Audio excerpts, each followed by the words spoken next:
Yo, what's good? What's good with it? What's good with it? It's your man, JAdams, man, live this Sunday, man. I believe we in November the 19th, man. Sunday, November the 19th, live on the Westcoast Heavies TV podcast on the Biz'Ent.Network, man. We live and direct like we do about this time, man, coming before the people, man, to holler at y'all about what's going on all around the globe of entertainment, music, entertainment. We get into a whole lot of other things, man, that may be interesting around the world that we discuss and talk about. This is your man, J.Adams on West Coast Heavies TV podcast. So, man, we just came off a very awesome event that we was invited to collaborate with. It's always good for me to be able to give back to the veterans. A lot of veterans in my family. So shout out to Eva Patterson and all her wonderful supporters that was in Hollywood. Very grand event. Sneaker ball was very grand. The red carpet was packed. Shout out to the radio show and all the media that was there, all the celebrities that was there. An integral part of the hip hop industry. Compton is a very, very big piece of the hip hop industry. So big shout out to Big Arnold winning Gerda Word Award this year. And if you know who he is, if you don't, get up on your hip hop game.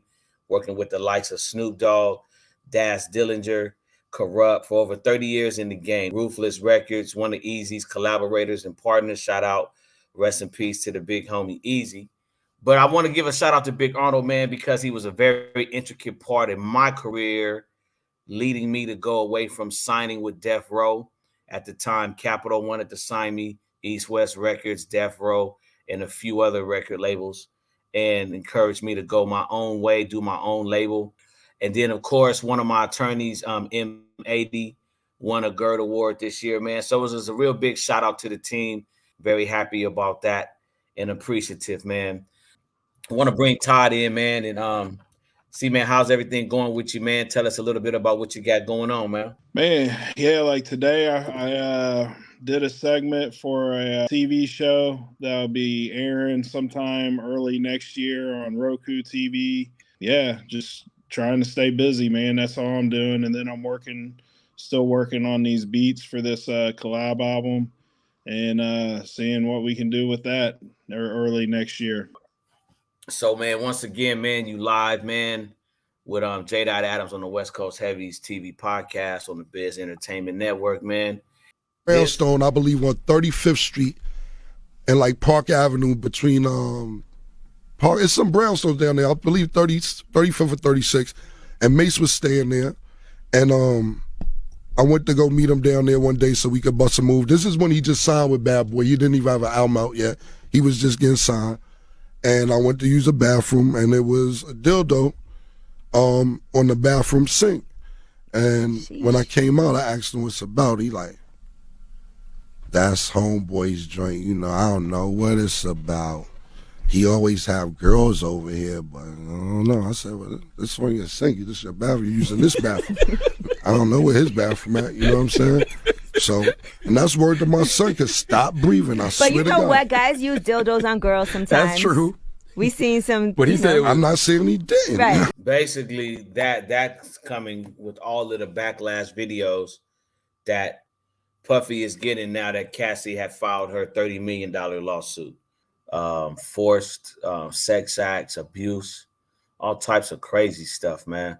So, number one, man, I'm just the type of brother who's been through some slanderous bullshit. I've heard so many things, right? But see, here's the thing about, like the old song said, that's how rumors get started. So I don't get on rumors, right? Because this Cameron video I posted, man, that's just one of so many videos and commentary has come out about Puff. Because at the end of the day, when you listen to these dudes, these are dudes that I know personally, like Cameron don't have no reason to lie. It's just crazy that, for me, the craziest thing about the whole situation is it's not sooner than the lawsuit was filed, he settled. Todd, your thoughts? So, two things. When you settle that quick, it's either A, you don't want anything to come out, so you just get it over with real quick, or you're doing it to clear up the PR so that the backlash isn't as big. Right. So it could go either way, but I'm like you, man. Like, to me, unfortunately, these things get looked at skeptical on a man's side of things because there's a lot of women out there that will, not saying that she's one of them or, our listeners are one, but unfortunately, we've all seen or heard of women doing this to powerful people because they know they'll settle real fast so that they can get it out of the news. And that's sad, Yeah, that's sad. Like I said, not saying that that's one because, we've all heard some puffy stories, but like you said, that's just rumor until proven otherwise. So. Yeah, because it's a lot. It's a lot of people who, not a whole lot, because I was listening to another collaborator of mine, and we all were saying, most of us in the industry are gonna do what I've been doing. We're gonna be quiet about it. Right. Number one, I wasn't there, but what I'm saying is there's so many supporters of Cassie's stories. People who have seen her abused, scarred, seems like they was hidden away, her being hidden away or whatever. But there's been so much stuff that when I look at it, man, it's just kind of like, man, I still want to be objective with this whole situation. But, what I'm saying, it's just crazy, man, because my whole thing of it is I've heard these Cameron stories like this, man, forever. And as a dude, I was just like I was telling my lady, man, I'm like, man, come on, man. What straight dude, I'm talking about in the sink where you wash your face, you got your hand, you rinsing your mouth out, brushing your teeth, man. You got a dildo on the, you got a dildo, man, on the sink. And then that was your explanation for it. That was just Brownstone, I believe, on 35th Street. Shit, man. I'm like, that's and like Park Avenue between Park. It's some brownstones down there. I believe 35th or 36th. And Mace was staying there, and I went to go meet him down there one day so we could bust a move. This is when he just signed with Bad Boy. He didn't even have an album out yet. He was just getting signed, and I went to use the bathroom, and it was a dildo on the bathroom sink. And when I came out, I asked him, I mean, that's crazy to me. Yeah. Live on the. Yeah, I've never had to use a toy in my life. I was gonna say. Yeah, I don't know what that's about. To me, that's some weirdo shit anyway. Especially for a man to be living in another man's place. We know what it's about, man. Come on, man. Man, that makes Mace look. We know what that's about, man. Every time I've heard, okay, look, man. Yeah. I got some homegirls that's on some freaky shit. So right. I've had phone calls come into my house, man. I've had phone calls come in, right? Mm-hmm. And homegirl is high, done some coke, telling me, hey, man, this dude want me to put his strap up on and go up in him. So what I'm saying is, man, as a straight dude, man, what other straight dude got dildos around this house? Because people that I know use dildos with females, and normally be the females bringing them. Now, I ain't saying, right, but I'm saying that that's kind of suspect to me, man. That's all I'm saying with it. That's yeah, what I'm with the video you on stuck out to me. That video suspect. That's just a day after music mogul Sean Diddy Combs was accused of sexual assault and years of abuse in a new lawsuit filed by R&B singer Cassie. Word of a settlement overnight. ABC's Morgan Norwood is here with the update. Good morning, Morgan. Hey, good morning to you, Ariel. Though Cassie and Diddy did not detail the terms of that agreement, the settlement quickly shuts down the potential for a trial and the process of legal discovery. That's when evidence in the case is often made public. I thought I told you that we won't stop. I thought I told you that we won't stop. Overnight, hip-hop mogul Sean Combs settling a bombshell sexual abuse lawsuit filed by his ex-girlfriend, fellow singer Cassie. Cassandra Ventura writing in a statement, I have decided to resolve this matter amicably on terms that I have some level of control. I want to thank my family, fans, and lawyers for their unwavering support. Combs, known as Diddy or Puff Daddy, adding in his own statement, "I wish Cassie and her family all the best. Love." We going up, we going live. Can't stop, won't stop, told y'all.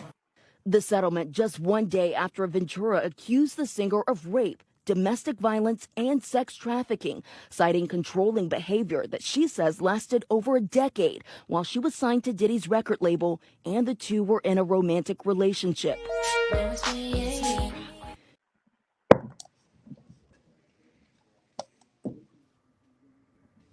Wow. Wow. Yeah, that's crazy.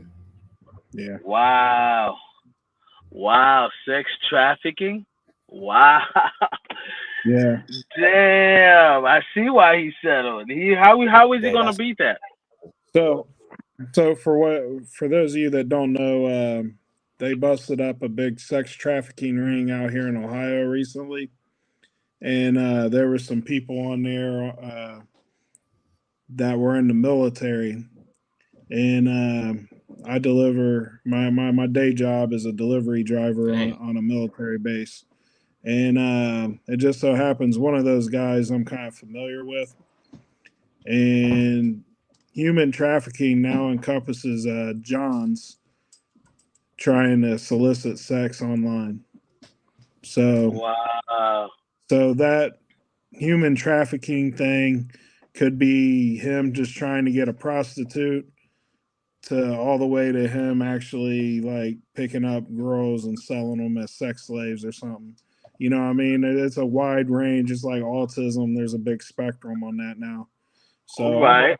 Diddy was just trying to get some hookers or something. Man, fuck that. That nigga was using her to fuck other niggas. He was using her to fuck other niggas, bro. He was making money off that pussy, bro. Honestly. Yeah. I mean, he could be that's pretty drastic. I know it's kind of like. But how was that? Was she? Huh? I mean, it's drastic in the commentary, man, because see, for me, I got a brother-in-law, man, that's one of the biggest pimps in California, man, that's doing time right now, right, for undisclosed case, right? But see, here's a problem I got with the word sex trafficking, right? My dude ain't never done no kidnapping no hoes, making them sell their coochie and putting them on. See, for me, you got to be real. See, because I've been twisted up with this legal system and their jargon, and that's why I went to partially law school, you feel me? To learn all this crap and became a paralegal is to get down with all this jargon and all this rhetoric.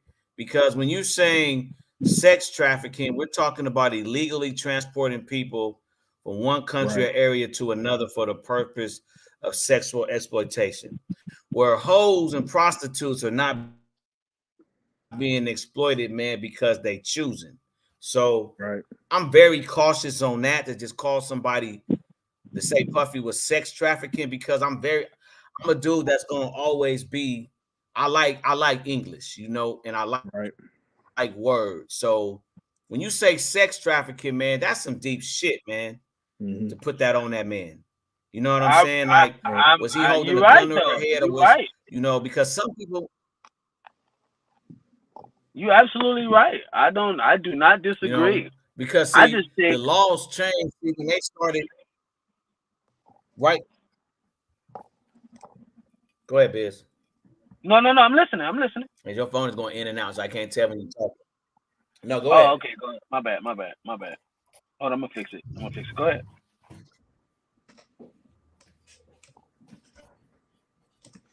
But I'm with you, JAdams. To me, them just putting that as a blanket statement on shit now is just confuse people and make it seem like it's a lot more evil and devious than what it may be. Yeah, because see, look, man, we was making, and you know, like it's a lot of things, man, I don't talk about on this show, man, for purposes obvious, but we was making hundreds of thousands of dollars, man. When my brother went to jail, man, we was kingpins, right? You got to think about it, right? When they put that word, I remember explicitly when it really started hitting the black community, man, because that's really what it affected first. You know, like all that international stuff, the federales know the difference between Negroes that's really kidnapping these girls and exploiting them versus versus the hood shit we was doing, making money.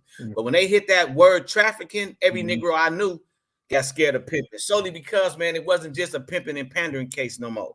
First of all, sex trafficking automatically is federal. Right. So there goes that word again. But see, at the end of the day, if you mad at a dude that's making hundreds of thousands of dollars, because you got to think about it, the average prostitute was bringing me, you got to say $1,500 a day. So just with 2 prostitutes alone, I'm making 3 bands a day. Imagine if I got 6 when I was at the top of my game and I had 7 in my stable. So at the end of the day, right, when you got 25 and 26-year-olds driving in Corniches and $500,000 Rolls Royces, not Bentleys what niggas buy today, but the real white man cars like the Rolls Royce, the double R's. Like, I never will forget when my bro brought that down from Florida, you know, and brought that down to LA and was riding through the LA streets in that double R. Like, that word sex trafficking changed the game. So I look at it like you got to be really careful using that term, saying, damn, okay, they said T.I. and Tiny got some weird shit going on. Man, it's so much industry stuff, man, that I know about. It's a lot of industry people that got shit going on that's real weird. The average person in the community ain't gonna fuck with it. It's really the reason why I got the fuck out of the major game and went to the independent game. Because if you've never been to those parties and you've never been to those what's considered industry parties, man, like if you don't know where the Sky Bar is in Hollywood and what was going on at the Sky Bar, that alone was an industry hangout, yo. But there's so much of that going on. I'm only 48. I've only been in this game 26 years. It's been going on the whole time. But to use the term sex trafficking, that was just wild to me. You know what I mean? When I listen to that and I'm just like, they putting some wild shit on, bro. But see, this is where I come in and say, okay, this is crazy. And this is why every multi-millionaire in the music business needs, you know, JAdams in the camp. Because, number one, if the stories I'm hearing is correct, that she was hitting him up for the money before, I'd have been like, bro, you better settle, my nigga. You know you got skeletons. You better settle. I ain't paying that bitch. Fuck, whatever. Because, see, now, my legal team, we not settling. You got to take it to the box now, my nigga. Because if you don't take it to the box, you're going to make yourself look real weird and real. Right? You're not going to settle because you didn't do that. That's why you're not going to settle. But if he's my client and he did do it, yeah, but if he's my client and even if he did do that, a lot of times in PR, what people always look at as good PR, I've had to do bad PR. Like, I've had a client caught up into some shit and I had to publicly relation his ass up out of it. So PR is not always good PR. You know, some of the best people, like when we look at old girl that big Shonda Rhimes show, she was big because she was a fixer. Puffy didn't have no fixer, man. He got way too much money not to have a fixer. Because you look hella bad settling that case, man. Damn near, I think, what was it, yo? Come on, 72 hours? Yeah. I'm just saying. 72 hours. He settled. Has to be. That's not a good look. And they settled for wars. I think she settled. I think they settled at 50 mil, not 30, because I think she was going after 30, and they settled for 50. That's what make it bad. Whatever it is, she paid. Yeah, that's just wild. Yeah, but the fact that he raised the bill 20 million more, that said something to me. That said a lot. I get it. He should never settle, blah, blah, blah. But when you up the bill, or when the lawyers up the bill, because they was probably in deposition talking about it, and then the lawyers probably said, oh, you think this? Oh, well, we going for 50 million then. And then they were like, fuck, okay, they're going to go higher if we continue to try to fight this thing. And I guarantee you his legal team and his PR people advised him to settle as fast as possible. Right, but what I'm saying is she went after 30 million. You get what I mean? Right. It was 30 million. What happened inside that room that made them go up 20 million more? Probably a disclosure. like some Right. sort of Because they had his ass. disclosure. Yeah, they had. Exactly. They had him on something. Yeah, Exactly. They had They him. had his ass. Yep. Yep. yeah. I'm gonna tell you what made it go up to 50 million. That damn 30 page. I'm gonna tell you what made it go up. That damn 30 page document that is all over the internet. Mm-hmm. That's what made it go up. It's that document, and bro probably never thought she was gonna ever publish that document, fam. And she published it. That shit is a court record, and that shit never goes away. It's gonna be in the archives. My kids will be able to read it. Your kids will be able to read it. Yep. So what I'm saying is that's a bad look for the industry because I gotta take Puffy out. It's like, do I take Puffy out of my bio now? Puffy's a big. I ain't taking him out of my bio, but Puffy's a big part of a lot of people's bio, and it's like, but then I thought about that. I don't justify it by saying, you know, I just say fact. This is why I got out the industry. Yeah, you're right though, because that's why I left the major part of the industry alone back in the late 90s, early 2000s. You know what I'm saying? Because I only had to go to a few industry parties to see what's really going down, and it's really sick. But then I'm like, just like I told everybody, man, when R. Kelly went down, I said he ain't the only one. Well, what you talking about, Jay? I said ain't none of your business. That ain't for me to tell. I always keep my shit gangster. What I know is what I know, but it's a lot of that weird shit that goes on in that business, man. And I mean, they used to tell me, like, one of the main reasons the homies told me don't sign the death row, man, and easy is they used to say niggas was doing the same thing they say that rock and roll cats was doing. Like, this is supposed to be a whole bunch of demonic shit. But whatever it is, man, Puffy ain't the only one. I'm sorry he's going through it. I feel mostly bad for his kids, especially his twins. Now they got to hear their daddy possibly killed their mama. Like, that's just funked up, bro. And if bro really had a come to Jesus moment like they said he did, some of my associates who work at Revolt or did work at Revolt like 2013, 14, 15, 16, 17, and 18 when Puffy supposedly was changing. And before he came out with the name Love and he went on, he left 2017 on this spiritual journey and talk about he had changed and, you know, he was different. And then now don't forget when he gave all his masters back to, don't take that deal because he made everybody sign an NDA about they couldn't speak against it. Why would you do that, bro? The Danity Kane came out and spoke against that. Also, they were like, we're only getting like 11 cents or some like $800 or some shit. They were like, what the fuck? Yeah. So they like, we're not taking it, number, bro. Right. Yeah, I'm just looking at the fact that it's bad. Like, this is foul. I used to be a real huge fan of Diddy. I used to model everything I did behind Diddy because I thought he was the biggest promoter on the planet. The way he loved and advertised the shit was like big, right? And I love that image of Diddy, right? And I got used to that guy. But then after the stories, for me, it was early because it was after the stories between Pac and, you know, that whole little thing what made me kind of disconnect from the whole Diddy thing. But would I ever knock his hustle? No. Now what we do on a great man told me, Curse one said, with something that's so great can be something with so much evil. You get what I mean? And it kind of overlooked, like we overlook the average musician or the average, we overlook the average people that's in the industry because we feel that they're not up to par when their dark side is not as crazy as, it's what I'm saying. It's like, if you get with somebody who's a billionaire or some echelon of person, they have a dark side. And sometimes those dark sides are bigger than what we can explain or what we can fathom.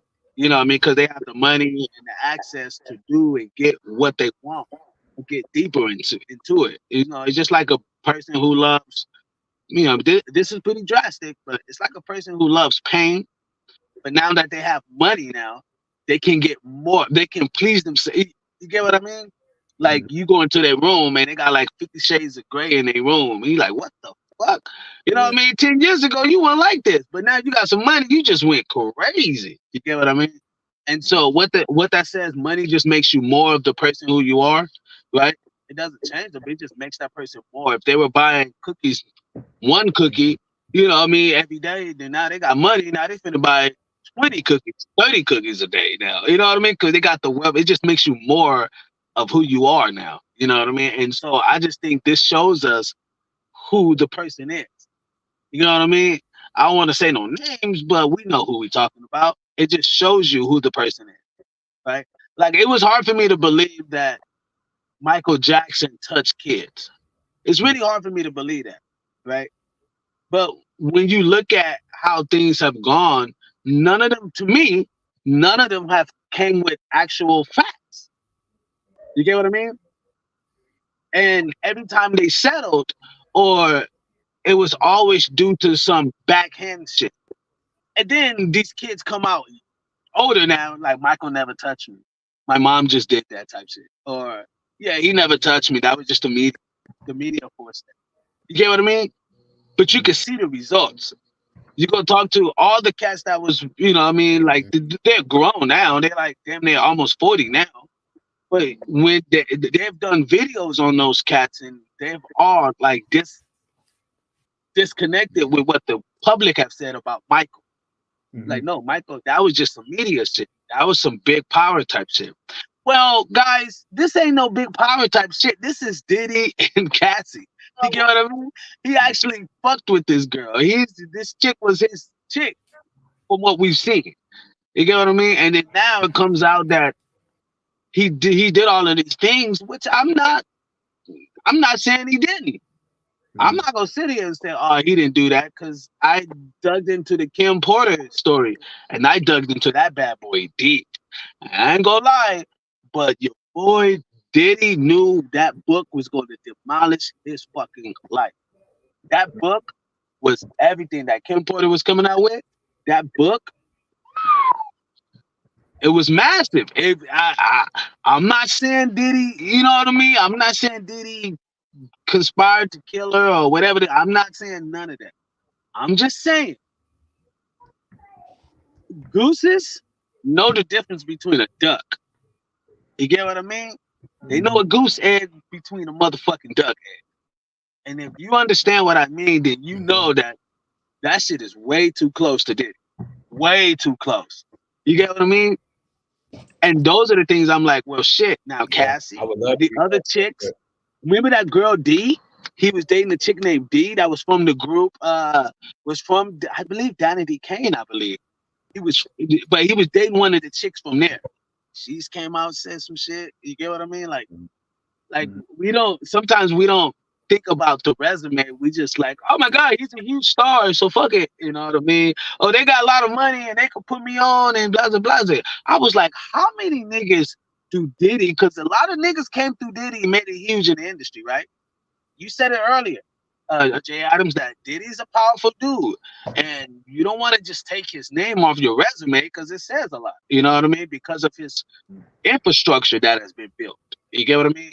And so, but how many dudes have taken the bait from Diddy? How many dudes Diddy took out shopping? How many dudes, as in a backdoor, known rappers, have done some wild shit?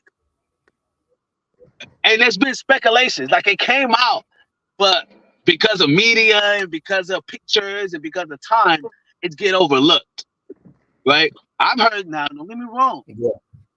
I think the guy is a great guy. The guy I'm about to mention, I think he's a great dude. T.I. I think he's a great guy, to me. I know other people may have differences, like, nah, he's a fucked up person, but he's a cool dude. Now, I've heard some stuff about him. Can I say that that's true or not? I wasn't there. I wasn't around. But if someone come and make claims on him, and this nigga look up and just settles, then that tells you something. When they said that shit about T.I. and his wife, did T.I. and his wife settle? Fuck no. They were like, fuck no, we didn't do shit to you. You just mad because we didn't give you no more motherfucking money. Right. You get It was. They signed it. They had a non-disclosure. They had it all. The chick even said it. She was like, "Yeah, they told me because if you everything." ain't did nothing, Huh? yeah. What you say? No, I'm saying because when it's all said and done, man, like, no, I'm saying when it's all said and done with the TI thing, everybody knew that, right? Everybody knew that, man. You know what I'm saying? When it's all said and done, when you're doing something freaky versus when you're doing something with somebody's consent versus with somebody's unconsent, it was no reason to settle. Because just because I'm doing something freaky and you putting my business in the street, if every woman seen, like, that's why I say I keep it G to all the women that I don't ever phone with, because I done so many crazy ass, let's just say threesomes, man, alone. My wife, I keep telling her she's supposed to come on the podcast today and talk about this puffy shit, because see, my wife can contest, man. It's like this, right? If you've never had money, if you've never had power, and if you never had fame, you can't even understand what I'm finna say, because it's like nothing you've never experienced. A drug. I've only been hood famous. I've had a lot of money, and that gave me a lot of power. That's hard for anybody to handle, man. That's a drug, and it's an addictive drug, because people will do anything you want them to do. Forget a casting couch. It could be the casting car, the casting sofa, the casting floor, the casting whatever. So I'm very careful when I judge people. Like, I'd never jump to conclusions, because I've been trying to get T.I. to bring his label to the West Coast for like 12 years. So I never jumped to conclusions with them. But then, of course, like you said, Biz, they didn't settle, because everybody know they do freaky shit. Everybody know that, right? Nothing new. If they do freaky shit and it was consensual, you was just trying to get some money play. But it's been way too many people come out saying, like, there was a video just came out the other day, and now they understand Cassie rolled up in a blanket. Oh, she yeah, won't right show here. her face. That's probably because she was boo-bopped. What you gotta say now? So you ain't got shit to say when you put your girl on the snap. Baby, yo, babe. I mean, shit getting weird. Come on, baby. It's hot outside. You fucking wrapped up in that blanket. Let's go jog on the beach. But look how he making it look, though. But when you think about it now, like somebody commented on that, it all makes sense. You want the world. See, I've been through this, man. His dick probably little. He got no cap. See, I tell everybody, right? I was raised around pips, homie. Right. A real nigga that got real cap, a real nigga that got real cap, a real nigga that got real pipe game. I ain't never had to beat a bitch to make her choose me. See, that's a weak nigga. Niggas that gotta beat up a bitch and put her in the world, that's just to further degrade her self-esteem that's already fucked up. See, that's a weak move right there. And as a former gangsters, like slash pimp nigga, I'm telling you, I see that shit like that's a weak move, nigga.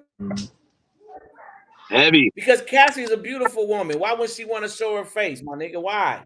She's beautiful. Right. I wanted to date her for a while. You know what I'm saying? She's beautiful. So at the end of the day, you a weak nigga to me. That's how I'm starting to look at that. And I'm like, well, damn, I looked at you as one of my mentors, man. But that's some weak shit on me. Because a real player ain't got to do that to say what we call breaking a bitch. And when I say that, it's not like how niggas used to do it. See, we moved away from that bragging about dragging bitches up the street by their hair and beating their ass. Nah, nigga, my pipe game and my tongue game and my spitter is so tight. Bitch, you gonna want to, man, I done had so many. I just told my wife, you know how many females I turned down today that say, Daddy, I want you to pimp me. This pussy is yours. But I refuse to do that shit anymore. And that's all off my mouthpiece. So I look at a nigga and I'm like, man, okay, I recognize that when I first seen it. Oh, that's some whack ass game right there. That game is whack. Oh, Walt Keys tapped in. I know this nigga got a comment on this shit. Where he at? Nigga, where he? I know, because this shit is crazy. But That's some weak shit though, Biz and Todd. That's some weak shit, homie. And I hate to say that about What somebody you I gotta say once now? idolized. What you gotta say now? Because I ain't gonna. You ain't got shit to say when you put your girl on the. My bad. My Why would bad. she My be bad. My curled up bad. on My the bad. floor? My bad. Why would My she bad. be curled up on the floor, bro? Yeah. Yeah. Unless there's some depression type shit going on. But yeah, that looks like he just beat the shit out of her and she didn't want to show her face on camera. Man, that's all I'm saying, man. Like, I just don't respect. I don't respect weird shit. But it's like I said, as one of my former mentors, man, I would love to be able to interview Puffy, man. He already know, man. My inbox, my DMs is always open because I don't know. I'm niggas on the West. You need to answer to this, bro, because it don't look good. Like I'm still not swayed, nigga. I'm still right here, right? I ain't went left or right.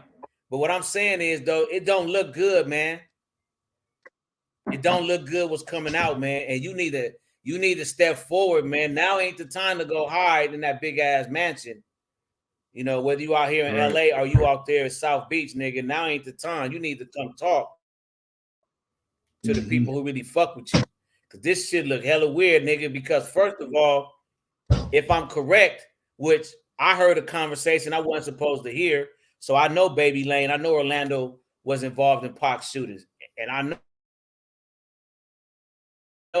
the real that happened. And if you was involved, you still ain't came to the hood. You ain't answered to no phone calls to talk about it.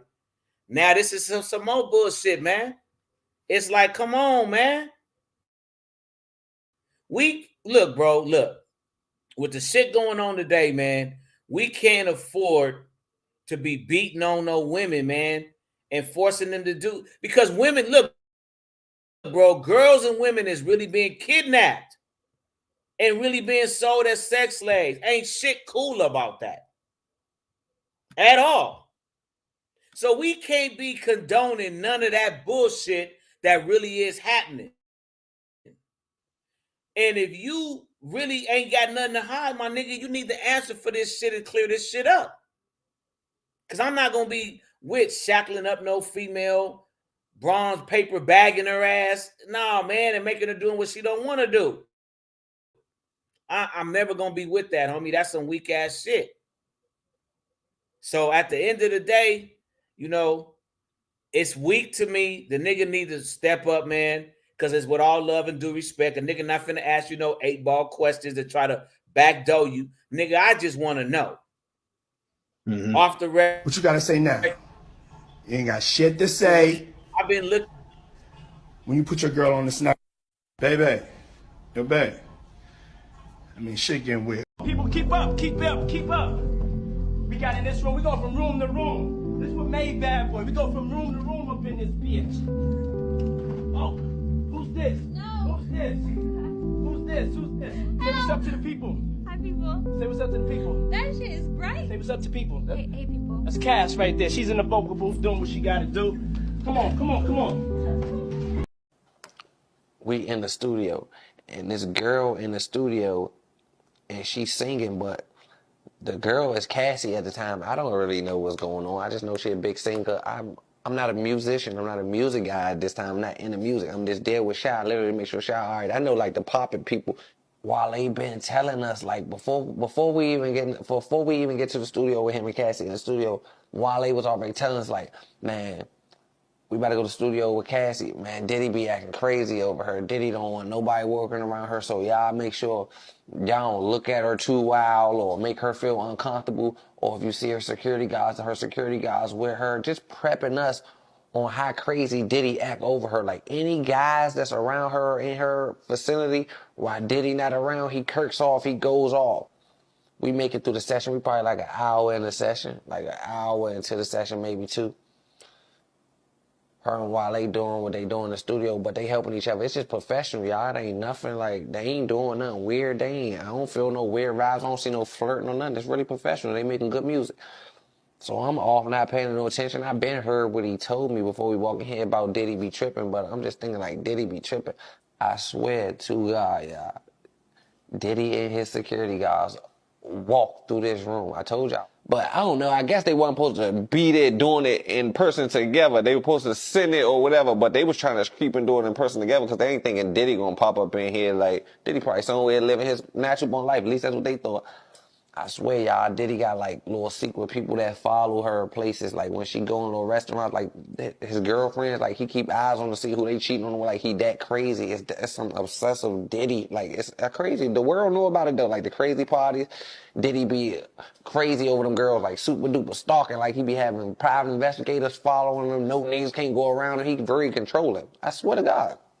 So that's what the vibe is. So Diddy walks in. Diddy walk in, Wale and him in the bathroom. Wale and the girl in the booth, but they doing the music part. Me and Shy over here. I don't know it's Diddy who walked in. I just see these big security guys and a nigga in black, like it's a black sweatsuit and a hat. I can't really see who it is, but I know it's another celebrity important person because this room only important people walking in this room. This ain't even no type of room you can get in unless you're an important person.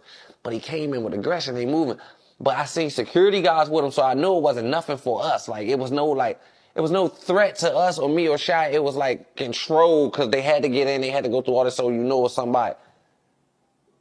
And then I looked. It was like a glance once he got a little bit past me. I'm like, damn, that's Diddy. I ain't say nothing. I looked at Shy.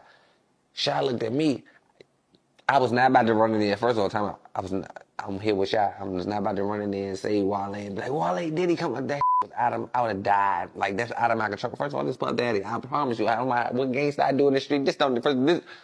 Uncle Buck, this is off my list. This is off my radar right here. I can't do nothing with this. I'm gonna stand down. So me and Shy like, oh. So as they go in there, they go back there, but they shut the door. It's a blind. It's a studio part, the booth part. It's like a blind back there. Like it's a pop part. They do orchestra back there. So with a booth at, it's like an orchestra, like a church show. You can open it and you can see in the studio where they record, or you can shut it. Like don't y'all ever been to a graduation in the blind shut? You can shut the blinds and you can't even see back there. Diddy and them went back there and shut the blinds. All I heard was like, but not punches, like shit, like moving around, tables and shit. But I'm like, oh. So me and Shy run to the blinds. We peeping through the blinds. I'm peeping through the blinds. Shy peeping through the blinds. I swear for God, it's a balcony in the studio, like an out balcony. You can see over the back. I swear to God, my grandmother, they got Wale over top of his feet. They got him off his feet, hanging off the balcony. Like, he hanging off the balcony. They dangling by his feet. I can't really hear what they saying. I'm like, Shy, man, be quiet. Shy don't know what's going on. First of all, Shy can go back and help Wale. This is man. He can go back to Shy. Ain't must move. I swear to God. Shy like, man, what they doing? I said, man, they got him over the balcony by his feet. They're like, man, no, he don't. That ain't him. Like, so that is him. We knew it was him because we know what type of shoes Wale wore to the studio, and we seen them jump up in the air. So who put on Wale's shoes? Nobody. That was Wale's feet over there. So boom. So I'm like, Mo, what the hell is going on? But Wale had already hipped us to this, that Diddy is crazy about this Cassie girl and nobody could be around her, this, that, and the third.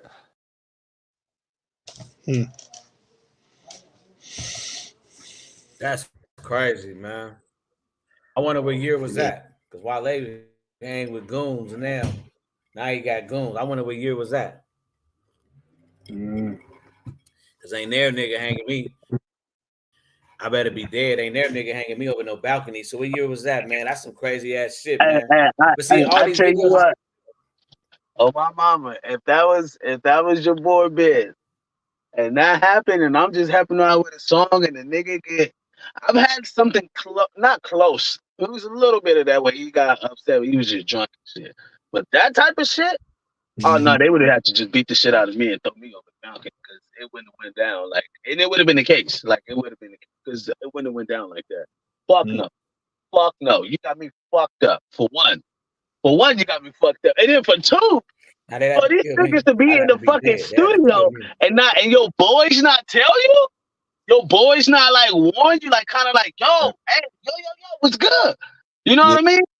And let them niggas push you out the way, like, nah, this ain't got nothing to do with you. Now, the nigga in the booth can at least hear, because you see they said that they couldn't see the curtains, but at least they can hear. I would hear the commotion, like, yo, what the fuck is going on? You know what I mean? where you can kind of prevent and try to prepare yourself. Man, they look like they just went in there and wrapped that nigga up and just threw him over the, you know what I mean? Like had his legs hanging over the balcony type shit because this nigga got an obsession. And I think this is a call for women to see. Just because that nigga got all the brand, got all the blase connection, you think you can get this expensive lifestyle, that shit gonna come with something. That shit gonna come with a motherfucking price. You know, you willing to pay that shit, but you gonna slide on the average nigga because he don't got what the next bitch got on fucking Instagram and the bad body and her husband or her dude take her out to expensive trips and da, right? You like, well, I got some regular dude. Now, knowing you don't know what the fuck she's going through. You don't know a goddamn thing what she's going through. She's probably in the blanket wrapped up every night because she's scared of this nigga. You don't know what the fuck is going on. So for females, I look at this as females because females choose to be with this type of person. They choose to let this type of man go up inside of her. You know what I mean? Like, don't let some fucking snake, don't let a demon go inside of you. Like, what the fuck? Just because he could sing some beautiful melody, blase, or whatever the case may be, or present something nice, you don't know who this man is intuitively. You don't know what's his intentions. Like, learn who the fuck this nigga is, like, first. But no, you show a bitch a Maserati and I take you on to a nice restaurant that's exclusive off the fucking land. It's on some private island and shit. Now your panties are melting. But I could be a motherfucking mass murderer. You don't give a fuck. I just melt your panties. You eat lobster on a motherfucking private island. You know what I mean? You get what I mean? Like, you said it earlier. JAdams. I couldn't even say it no better. You're like, man, these are weak niggas. Weak niggas. Yeah. And y'all choosing to be with these weak niggas. When you slide up on the actual dude who will fight that nigga. But because he don't look and he don't have the triggers and goals like that nigga, you feel that he ain't got the hands. Nigga, you find me, I'm telling you, man, you find me some of these rich niggas and some of these niggas got all this money, blase, these niggas ain't got no hands. They'll crawl up behind their fucking bodyguard. Like, if that was me and my chick was in there, I don't need my fucking bodyguard to go in there. I'm going to go in there my fucking self. If I was, quote unquote, that crazy. But he walks in there with 2 bodyguards. That's how you know the bitch inside of him. Come on, man. Y'all can't. It's crazy how women can't see this shit. And dudes, if they get it from a dude, that's why I think a woman should always get information from her brother or her father or the uncles in her family or whatever male figure in your family, because they can weave out the bullshit in a nigga. They don't give a fuck if you got triggers and go. They can tell you, oh yeah, this nigga crazy. I don't know about that one right there. But you don't care. Oh my God, he took me to this and he took me to that. He deserved to get the coochie. Like, what the fuck? That's the whole point. Yeah. Do you understand? Do you know that there's women out here that gets all of that and they never gave up no coochie? Right. They never gave up no coochie. They get those all are of the that. strong-minded women, though. We talking. Thank you. You're right, JAdams. We talking about a different mentality, though, bro. Exactly. Because a man gonna do it anyway. Right. We're prone to do that. If a woman understands that a man is prone to just provide, like his innate ability. Yeah, but we got to start defending, though, man. See, me, I'm all about like this, man. It's like this. I've been in the jungle, bro. So it's kind of like when I look at that, it's sad because, I mean, I really started changing, man, when I had daughters. You know what I'm saying? So it's like, at the end of the day, Walkeys is crazy. But see, Walkeys, you saying what happened, R.I.P. to Diddy and his security, but they're not even gonna fuck with a nigga like you, like me, like man, like Biz, you know what I'm saying? Like us, man, and Todd on here. We not see it's like this, bro. First of all, I always tell people, man, predators prey on what they can prey on. If you look at, you find a weak link, ain't nobody around, like at the end of the day, bro. That's my sister. I was always saying through R. Kelly's whole thing, all them niggas is weak to me, man. Because at the end of the day, bro, man, my shit is verified, homie. You can check my resume, nigga. One of us gonna die, cause I'm either gonna get you or you gonna get me. That shit ain't finna happen, homie. You know, I'm 5150 when it comes to that type of shit. You ain't doing nothing to no female close to my family that I know about, nigga, I'm gonna lose it. So that nigga preyed on her because he could. He got her in the studio young. What was she like, 16, 17? That's a Aaliyah type shit age, bro. She was young, bro. She was a baby. So that nigga kind of like raised her. So I get the pimpology in it. I get it, right? But nigga, you took that shit on some weird shit. So if a nigga know you crazy, bro. I mean, I got homies right now, right? If I know a nigga crazy, I'm gonna be working. And I'm gonna call a nigga Pocket from Car. I'm gonna call some Kellys. I'm gonna call some niggas. Be like, hey, why don't y'all just come hang in the studio, man, and smoke? You know what I'm saying? Weed on me, man. Might be some weird shit going on. I don't know, but I'm gonna be focused on this work. Like, nigga, what was Wale doing? Like everybody, even if you not in the streets, no my lie, nigga, everybody knows the street. Hey, no lie. I'm telling you, Water's right.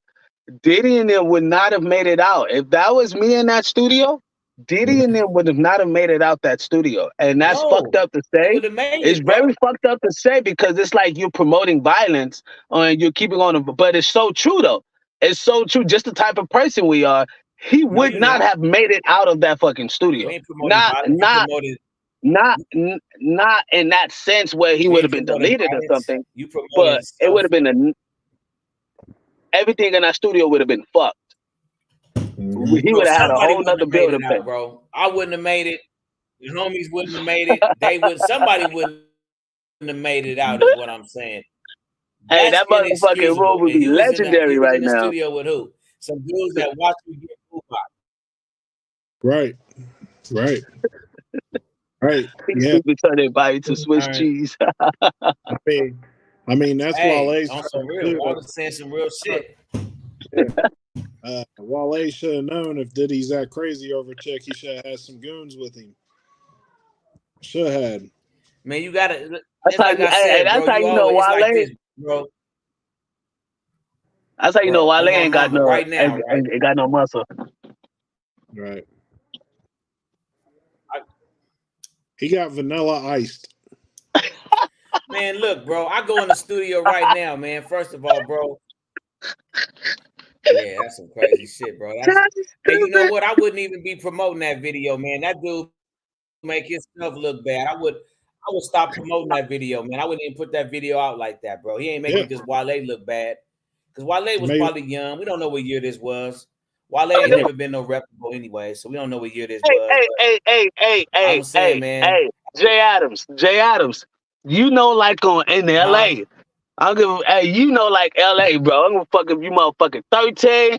If you grew up out throughout the streets, we ain't letting that happen. I'm gonna fuck if you fucking 23, 35, period. We just come from a different breed. And that shit ain't gonna happen. Where's Wale from? Isn't he from DC? Where's Wale originally from? Isn't he from DC? He ain't from the turf. Because I don't judge niggas off of LA. Because ain't nobody like us. You got Philly niggas that's really with the business. I know True. Some niggas in the beef from niggas from LA. We different niggas, biz, out here. That ain't never finna happen to me or you. Like, you from you got one of the biggest gangs ever behind. You know, we don't even want to talk about that. And then I got the whole city of Compton. So we're not even worrying. Like, nigga, I got niggas right now, bro. If I get a pound of weed, I probably don't even need a full pound. Nigga, I can get a quarter P, some drink. Nigga, I'm gonna have every goon I need to have. I'm gonna be able to work peacefully. I ain't gonna have to worry about doing nothing to nobody. Like, I don't understand how you would know this nigga crazy and you by yourself. I don't know, man. I don't get that. But like I said, I don't judge niggas from DC because the only thing I know DC is known for is it's supposed to be Chocolate City out there. You know what I'm saying, with all them baddies. But other than that, I don't know about no reputables being from DC, but that's just me. But this LA nigga right here, this Compton nigga right here, nah, we not getting hung over no balconies, bro. That ain't gonna be on our resume. That ain't gonna happen. And I didn't know that happened to Wale, man. I love his little soft singing, songs he be making, his little ballads. I call his ass the hip hop ballad king. That nigga makes some bomb ass ballads, man. But hey, that's just wild, bro. That's just wild. The music My nigga got hanged by his ankle. The music ain't the only thing soft, Jay. He got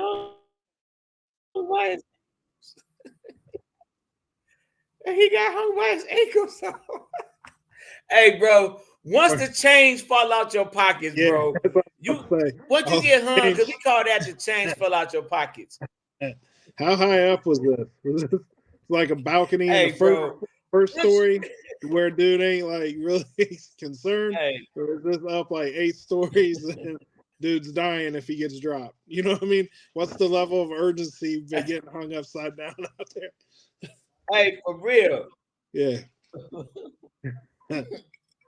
Yeah. Hey, for real, bro. Like, once you let that happen to you, man, I can't look at you in your eye no more. I can't look at you in the eye no more, bro. I can't look at you. I can't get eye contact. Nah. Where was all these niggas at? Where was all these niggas Rick Ross know? All these niggas Meek Mill know? Where was all these Philly niggas at? What year was this, bro? What city was it in? How you come on, man? That story gotta be cat. I'm not gonna believe that story until Wale.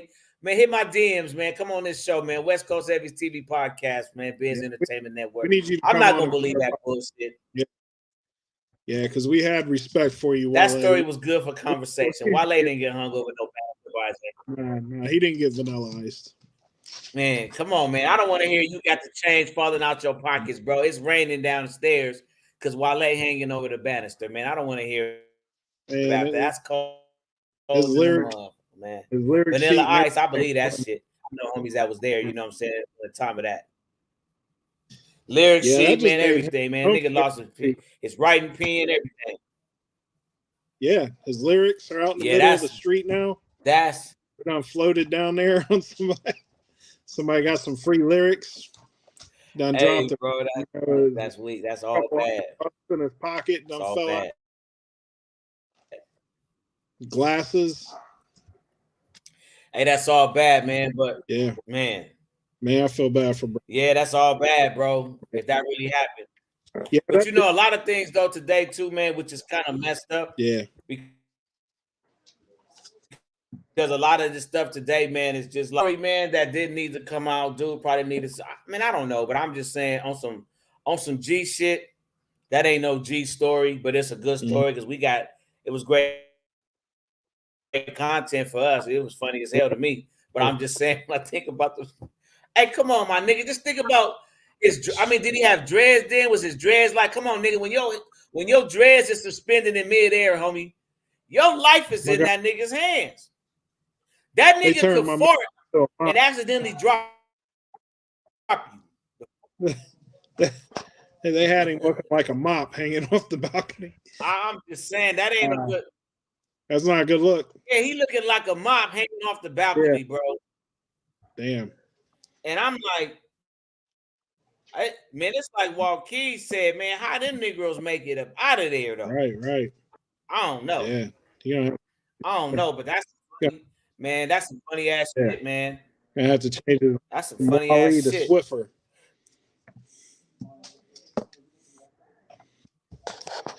That's crazy. Wally the Swiffer, man. That's some toe up shit, man. Man. You know that nigga reminds me of man. But all this stuff is coming out, man. Yeah. I heard another Diddy story recently. You remember when Pac got shot right before he went to Death Row out in New York at the studio? Yeah. So everybody in there, what I understand, that was the Junior Mafia session, and Puffy wasn't even supposed to be there because he wasn't supposed to know that Biggie was there. But the story is, whenever he knows an artist is in the studio with somebody that he doesn't want him in there with, he finds out about it and shows up to the studio because he knew Big was writing all Junior Mafia's lyrics, and he didn't want him doing that because that's taking money out of his pocket. So that may have been the same type of situation with Wale and Cassie, something of that nature. You know what I mean? So he's been known to pop up in the studio on people. I mean, I don't have no problem with that, man, because, you know what I'm saying, being in the position I don't trust none of my artists. You know, like, I feel like you got to do that, man. You protecting your best interest as the boss, but all that hanging dudes out the window, man, like, you a real mafioso, man. You ain't no goon. I mean, you bought goons, and I ain't mad at that, but that's just a crazy ass story, bro, because it's like you said with the when Pac got shot, man. I mean, he was known to be the Jack in the Box pop Mm-hmm. up on your ass. You feel what I'm saying? Yep. Cause I mean, man, what artists, man? I mean, come on, man. Artists, what artists, bro? What artists? Like, I ain't saying I was the last of the Mohicans that really like did what my manager asked me to do. You got some artists that do that, but I mean, that's a great conversation in itself, you know what I'm saying? Like artists going off the reservation, you know, because the I ain't gonna say all of them, but most grown people got their way of what they want to do and how they want to do it anyways. Right. So normally on an independent level, even if it's not somebody like Puffy, he gonna have a right hand. Like if it's not me, I'm gonna have a right hand, but I kind of want to be in the studio because I've had artists go in the studio, right?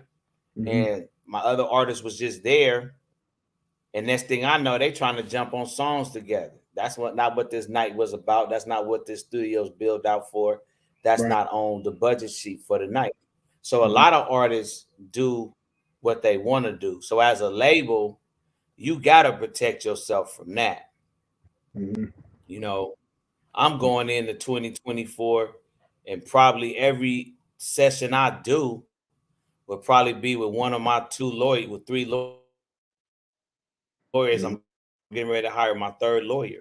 So one of my three lawyers will probably be there during the session. If I'm not there, come with the hard drive, leave with the hard drive. So I mean, I get that, but man, that's going too far if that story is real, bro.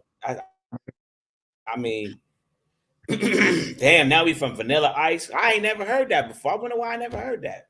I ain't either. I never heard that story, man. I thought I done heard every Puffy story, good, bad, and indifferent, for the last 20 years. I thought I've Man, they're coming out a lot more frequent now. Puffy story.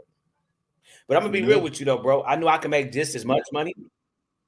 Well, I think it's gonna happen, man. That's kind of what I said earlier at the beginning of the show.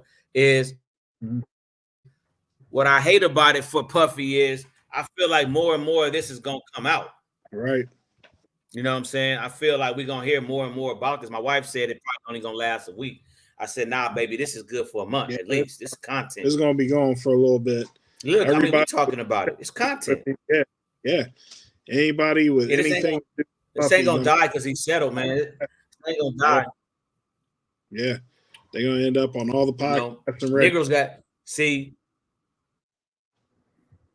Yeah, it's gonna come out, man. I mean, it's gonna be more of it. That's just what I believe. You know what I mean? So it's unfortunate, but hey, man, it's kind of like I kind of agree with Michael Blackson. You know, hey, man, and it's a lot of stuff coming out, man. A lot of people done stuff under the carpet.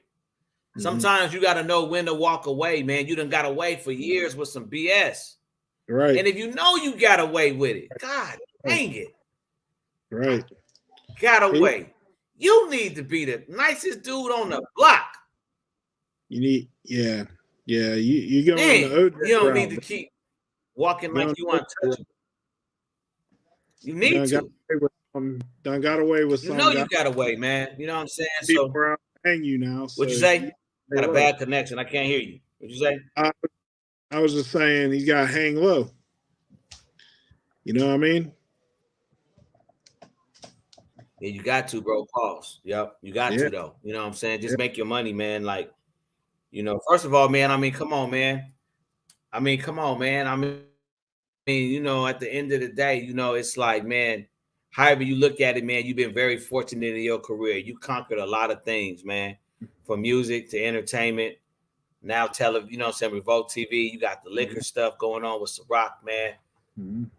You know what I'm saying? You've been fortunate, man. So it really comes down to it's a perfect way, man. You know what I'm saying? We're getting ready to end the show shortly, man. So it's kind of I want to get to this, you know what I'm saying? Because coming to that, I really feel blessed, man. Like in the last 25 years, man, it's like I really just launched and we're getting ready to, hopefully, man, in the next couple of weeks, man, do our first commercial, man. But we're launching a real artist ecosystem, man. And I'm happy to say that You know, this is my second time being able to be involved in a project where we sit on our own server.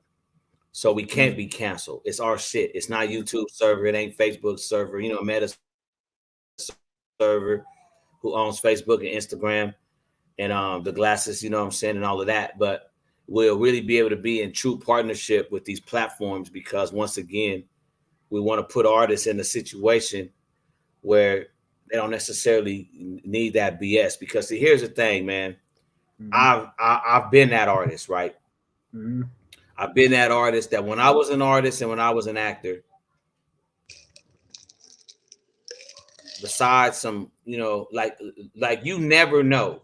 All I knew was how I was raised from my mama, my church background, and how I was raised in the streets.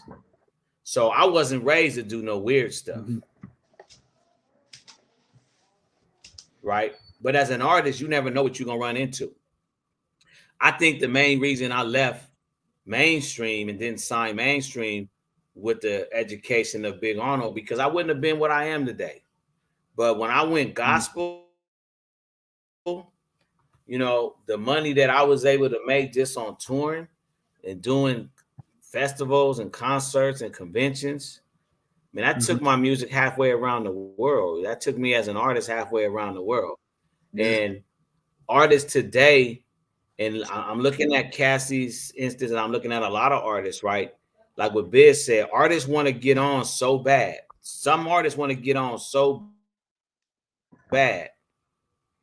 They're willing to do whatever. And I didn't think that whatever existed in the gospel realm until I ran into the same things in the gospel realm that I was running into in the mainstream realm.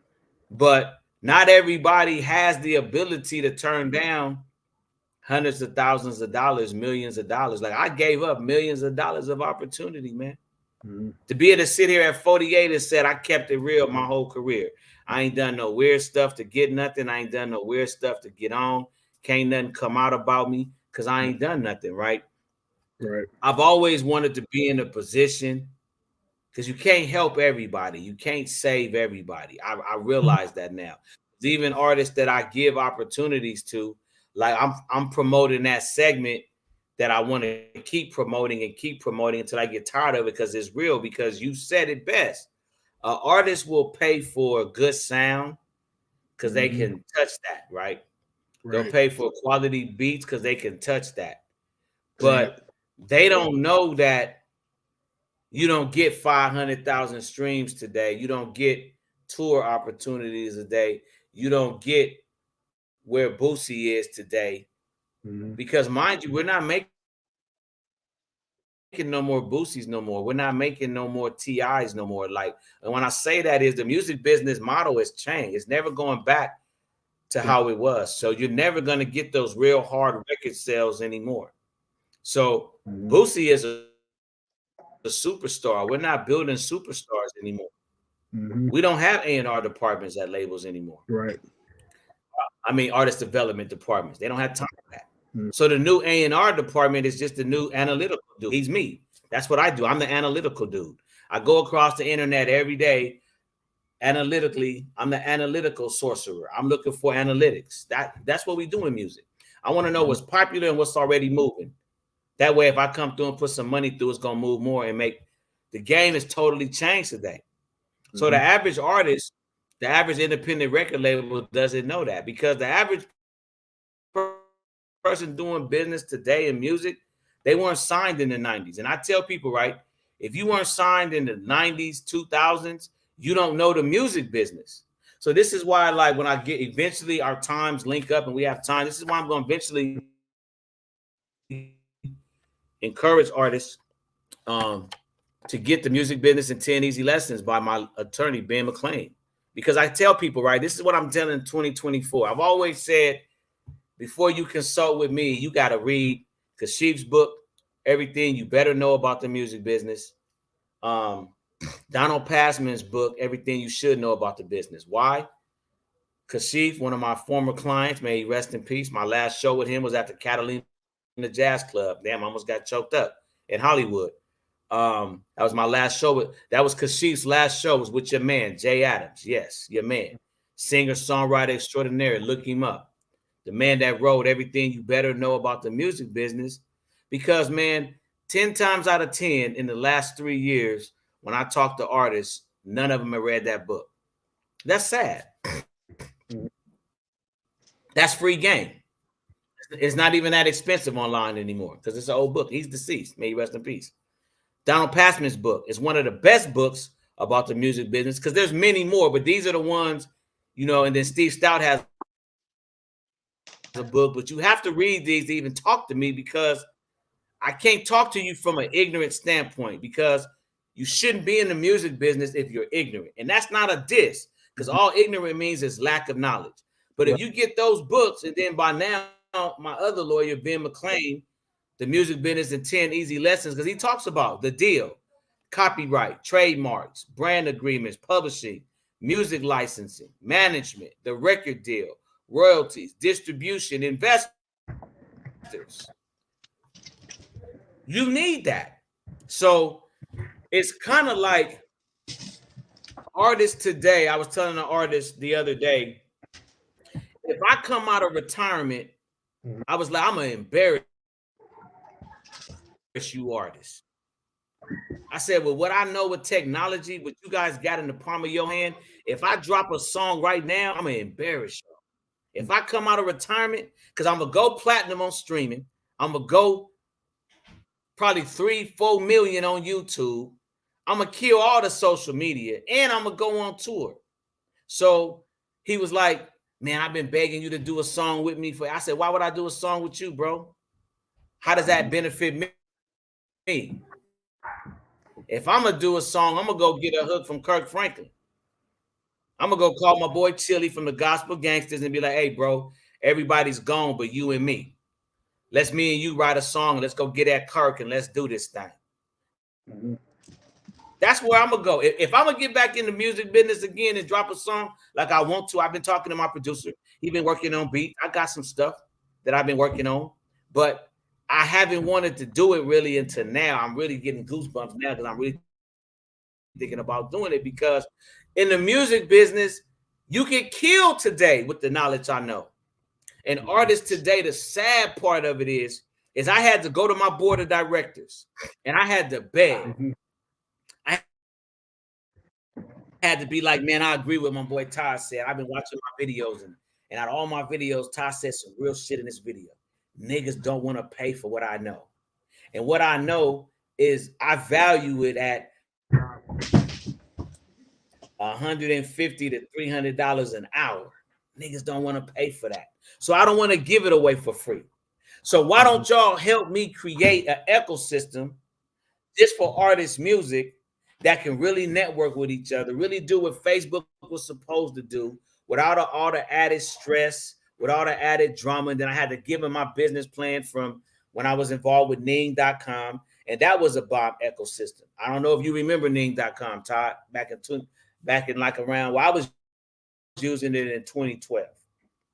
No, create your own website. You could buy your own whatever, Beat Punishment, Ning.com. Create your own ecosystem, put your own photos up there. It was a great place for somebody to see the who, what, when, where, and why of who you are. Who, what, when, where, and why. That's free game. That's the 5 letters of journalism. That's the foundation of everything you need when it comes to your EPK, your bio, no matter from now to 10 years from now. So right. The point of it is I had to beg my board. And we came up with something because one of our $1 million investors got at me. He was like, Jay, I'm feeling what you're doing. Send me a business proposal. Man, I ain't got time for that. That was like a month ago. We finally got this proposal done and we got the first part approved, this website. Mm-hmm. Because regardless if artists see the value or not, because if you've never been signed, you don't know that I'm the department that sells your music. You don't sell it. Right.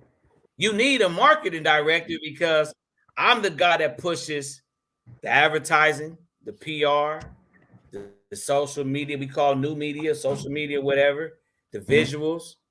I'm the guy that pushes the sales, the merch. I'm that guy, right? So you as an independent label, as an independent artist, you're going to have to hire like 5 dudes to just hire one dude who can subcontract all that other work. There's no way around this business of spending money. It takes money to make money. But I've come up with a plan where I don't need your money. Now, if you got money and you want to hire me, then you can get my personal service of my team, my camp, all of that, right? But if you don't, you can still be a part of this ecosystem for little to no money. Because at first it ain't gonna cost nothing. You're just gonna need to promote it and put it out. But I had to go to my board and I had to beg for that, bro. And what I'm saying is that's so important because of just what I've seen with talented artists. And then I've probably really been thinking about it a lot with this Cassie situation, because she was real talented. And I believe one of the reasons she got shelved was because of who she was with. That's just my opinion. I have a right to that. You know, right. I always give my guys an opportunity. Like I'm saying, once again, Diddy, you know, you see all my DMs, you know, JAdams, WCH. I'm always there. Westcoast _ Heavies. I'm always there, man. Westcoast Heavies TV podcast. You have an opportunity, man, to come on my platform on the Biz'Ent.Network and talk to me.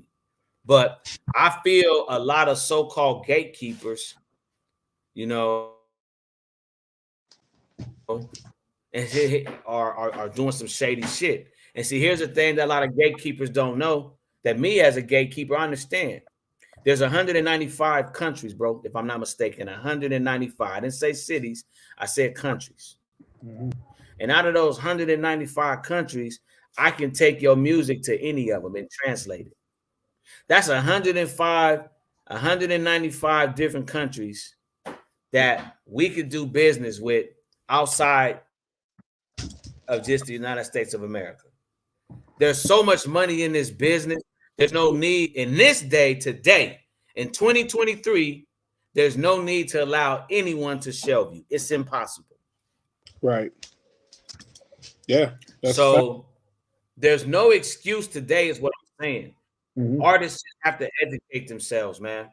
Mm-hmm. I agree. They just got to educate themselves, and they got to realize that I could get from 0 to 60 faster than you can, because I've worked. I mean, come on, man. It's like a scientist. I've been in this lab for 26 years perfecting my product. Of course, it's going to be better than yours. What have you been doing for 26 years that you've been what I do and what you do? Because I've been working on this since 1997. Right. I've played every role and done every job to learn everything it is to break an artist. Right. So I can do it faster than you. So that's the real reason why I'm dropping this website where you can get real Instagram followers, where you can network. I can teach you, because there's good, there's fake, but you need to mix all of that. We can talk about all of that. We can talk about the real, the fake, what I use the fake for, what I believe the fake is still good for, what I believe how far you can go with the fake. But really having a team that understands Instagram promo, understands Spotify, understands all the social media, understands radio, all of that matters, man. Artists are so caught up in streaming, they've been bamboozled once again, because some people just want you to forget about how powerful radio is. It's still way more important and more powerful. It can blow you up faster than streaming ever can, and it pays more. So it's just a lot of things, man. You got to be well-rounded in this business. You got to know it all. I would encourage you guys to get at me at JAdams, Westcoast Heavies. It's JAdams WCH, JAdams WCH on Facebook. Hit my entertainment company / label up, Westcoast _ Heavies, HEAVIES. This show was based on, and always is based on, conversations I get asked. Like, we want to talk about streaming and royalties, and when those royalties are paid out. They're not always paid out when you think they're paid out. We also want to talk about music licensing and music sync coming up. That's important. So those are just some things, man, that we really want to start tackling and really getting artists to understand that we need to create our ecosystem. This is why I created this, because you're looking at the person, one of the main people who created it. It's only two of us, you know, then we took it to the board, but there's only two creators in this. So shout out to my man, Jay Davila, man, but we've been working hard on this for months. We're still quiet on it because we're still in the lab, but we're to the point now where you can hit me up. I can give you guys the early bird. You can sign up now. We're going to be doing a live Instagram soon where I'm going to be talking about it like I'm talking now. And then we're going to be doing a live Zoom. And some of my radio people from here to New York and Atlanta are involved, man. I'm trying to bring all the main players that I can to the table to show you guys of what you can do with your music if you really want to do it. So that's in a nutshell. Todd, where can they find you at, man? 15 on the beat on Instagram, Todd Smith on Facebook. Hit me up.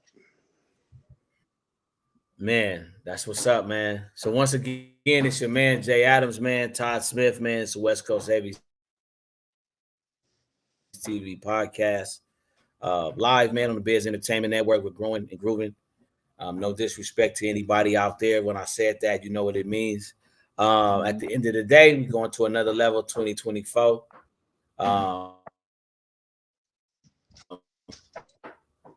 Free my little brother Young, you know what I'm saying? Support his nonprofit. More information is coming with that.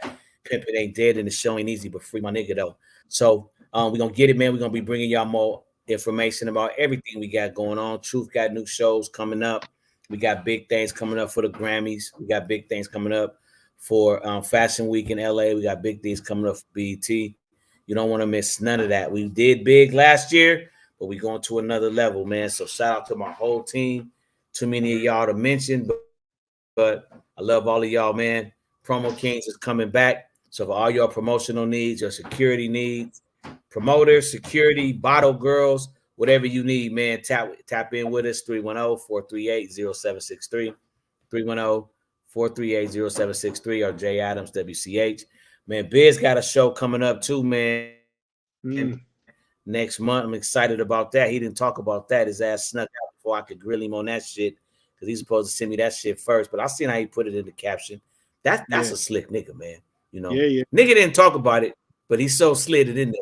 But we'll get his ass next week though. But shout out to my nigga Biz. Man, y'all know I love you, man. That's my nigga, man.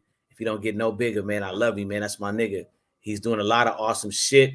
So, man, we're going to be supporting the show next month, man. The podcast is going to be out there. The whole tribe is going to be out there. So there's a lot of good things, man. Y'all want to stay tuned into, man, 2024. I love y'all, man. Peace, and we out. Peace.